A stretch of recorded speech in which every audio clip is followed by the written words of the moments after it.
Mr. Chandra. Ruchir, I'm Raghav Chandra. In the context of your hypothesis, and you've talked about the Scandinavian countries that they've done well, which is well recognized. They've done economically well, and they're also welfareist. They also focus on having a large government. But you've also spoken about Switzerland as your true breakout nation. Yes. Now, I'm curious to know what exactly is it that, you've talked of the good things that Switzerland has done, which are not so well stated otherwise. How does that compare with the Scandinavian countries, point to point? And in the Indian context, India has got porous borders, inimical borders, shall we say, and a non-homogeneous society. Switzerland's very homogeneous, no wars ever fought, no wars ever to fight, no theaters of enemies around them. So where do you place Switzerland really? What has it got right that we haven't and that the Scandinavians haven't got equally right? Yes, so very correct. I hold Switzerland as the happy capitalist of the world. Partly, first look at the results, right? As I said, that Switzerland is a much better economic model than Scandinavia because Switzerland is literally the richest country in the world. Maybe there's some richest, I don't know, some territory which may be richer, but it's the richest country in the world in terms of per capita income. Down the various metrics then, in terms of its government spending as a share of GDP, much less than any of the Scandinavian nations, much less than even the United States. In terms of its regulatory system, and also the very single most important success story of Switzerland, decentralization. You go to every canton in Switzerland, they have their own speciality of what they do. And they make that into a big export machine as well. So, like for me, what Switzerland's really got right is the concept of decentralization and is the concept of, again, of having a government which takes care of the services and does all the basic stuff, but you don't need to throw money at the problem. So the three countries I cite in that chapter that you're referring to of where capitalism is working as examples, I don't think that any of those are models per se, but these are examples of which are moving in the right direction. There's Switzerland at the top, at the middle of a country like Taiwan. In the entire pandemic, we praised Taiwan across the world for having managed the pandemic so well. It's such a tech-savvy, efficient government. In Taiwan, government spending as a share of GDP is half that of America. But yet, its state is so much more efficiently run. So I cite Taiwan for that. Once again, and they live with this, like you speak about Switzerland being, like very sort of secure and stuff like that. Taiwan is the opposite. It's a complete existential fear about what you do, like if you're in Taiwan. And that has driven a different competitive edge in Taiwan. The creation, it's the tech. If there's any stock market in the world which has matched India in the last few years, it's been Taiwan, all driven by just one sector, though, which is tech. Yeah. So that's been Taiwan. And then the third country I mentioned is Vietnam. That look at what Vietnam's done to attract FDI, foreign investment. It's, that it's something which we could be doing a lot more as well. So there are lessons from these countries that we could learn in terms of what we want to do if we want to get better. As I said, that we're getting many things right, but from a micromanagement perspective, there are lessons from these countries which if we choose to learn, I'd say that, would increase the chances of us doing even better. Well, Taiwan, in terms of the border issue that you brought up, it's an entirely different story playing out at this point. Tripakant, go ahead. Ruchir, first of all, congratulations on your book. Now I have a question regarding, you talked about, you praised India's response to the pandemic, and I think it was actually partly out of conviction, partly out of constraints, that it was handled very well. But one of the elements which worked very well in terms of responding to the pandemic, besides providing support to those at the bottom of the pyramid, was the tremendous bump up in public or government capital expenditure. Right, that has literally doubled, or actually, 4 times in the last 6 or 7 years, and ending up in the highest ever allocation of 11.11 trillion rupees, which is roughly about 3.6% of GDP. Now, I understand that what they're indicating now is that in percentage terms, that's going to max out. So as the economy grows, of course, the absolute number will grow, but in percentage terms, broadly the indication is that's where it will max out. How do you see that impacting? I mean, private sector has to come in. My belief is that it is happening. It's more than just green shoots that you're seeing, given all the geopolitical issues that are around us.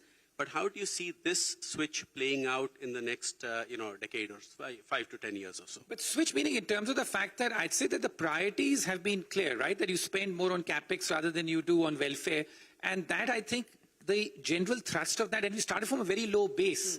If you look at other countries in terms of, the East Asian countries and stuff, how much they spent. Now, that's one area where the government does need to spend on. But the like one thing which we really forget about China, and I think that this is very important, because remember, China, I turned negative a few years ago, and today, I mean, we may have moved to a post-China world, but China, in terms of, has been the biggest success story, economic success story of the last century. That we should not take away from. But they followed such a ruthless form of capitalism. In China, in the 1990s, 2000s, there was zero welfare in terms of it. You lost your job, go find another one. China fired, as I mentioned in the book somewhere, 90 to 100 million people in their public sector enterprises. They let themselves go in the 1990s and 2000s to clean it up. So it was all about giving people much more economic freedom with no welfare net, and whatever the government spent on was on massive infrastructure. Now, we can't do that given the social fabric of our country. But the broad thrust and direction, if you want to follow, so I say to people that, people say, oh, we should do 9-10% economic growth. That's fine. You want to do 9-10% economic growth, then be prepared to do that in terms of that. Otherwise, it'll be very hard to get that. But I'd say that what I think in India I'd like to see is if we could, the state could keep reallocating capital, which is that one, as you mentioned, that it's already done in terms of capex share of GDP. But imagine if you were to privatize some more, give that money from privatization, some of it to the people, to the employees, to other people, give them the money in terms of to make it popular, and use some of that money to further amp up what happens on the public capex side. I think the results could be dramatic. Gaurav, go ahead. Ruchir, thank you for your articulation. I have a question. So, in the 60s, Arthur Miller, the playwright, who also happened to be married to Marilyn Monroe for a while, famously said that an era has ended when his basic illusions are exhausted. Yes, that's a line I used in Breakout Nations as well. Right. Yes. And if you see capitalism versus socialism and the pendulum swinging from one to the other, you move in one direction, you overdo it, the myths break, you move in the other direction and you overdo it. And how do you see this playing out? Do you see this playing out over 50 years, 75 years, 2 generations, 3 generations? If you can just walk us through your thinking, please. One thing which I've always said, and this I guess is my training as an investor, is that I never forecast more than 5 or 10 years, right? Because that old line that I'd once said, which is that, which I'd said that the old rule of forecasting used to be that you keep making as many forecasts as possible and keep reminding people when you're right. The new rule, as I documented in my last book, was that you forecast so far out in the future that neither you nor I'll be here to know whether I was right or wrong. So I'd say that I like to keep it to a reasonable time frame, about 5-10 years.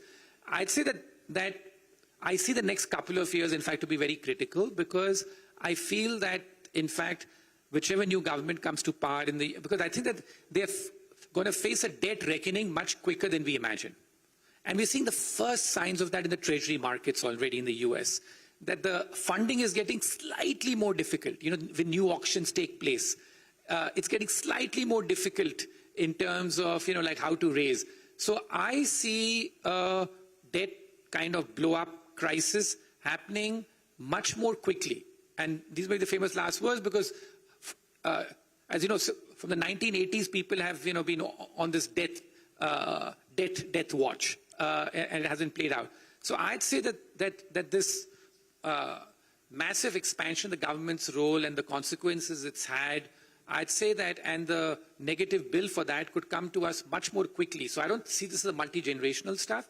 I'd say the next 2, 3, 4, 5 years, this is going to play itself out. And once that happens, I think the pendulum will once again begin to swing the other way, which is that the government will have to go back to restraining its role rather than just writing checks for everyone. Well, we'll hopefully still be around over the next 3 to 5 years, so we were going to hold you to account on that one. Richard, Dilip, go ahead. I was hoping you'd wear your fancy red glasses. Thanks, Richard. Brilliant exposition. And, you talk of the death of capitalism linked to the fact that productivity gains are not happening anymore. And then you speak and you've referred to the fact that a lot of people's time are spent filling up forms and making sure that they don't fall foul of the law. Yeah. Also, we talked about a little bit about the agencies here. Where do you see India's growth path in terms of productivity? Because the clients I talk to, even if they're just talking of communications, are all paranoid about, ticking the boxes and making sure that they've not said, done, even thought anything which may be inimical to what. And how does that affect productivity and therefore growth? So, firstly, India's productivity has done very well. But as I said, productivity is a multi-factor game, right?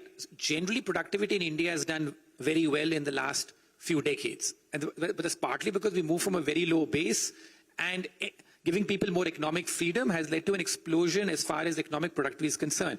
These other things, now, the issue is that how can we get even higher productivity? So I think what you are sort of referring to is the fact that if you didn't have that, maybe our productivity would be a point or two even higher, and we get even a higher economic growth. So I'd say that the lessons that we have to learn is in terms of what is the West getting wrong, what did they get right historically, and even from places like China, when they were doing well, what did they do right?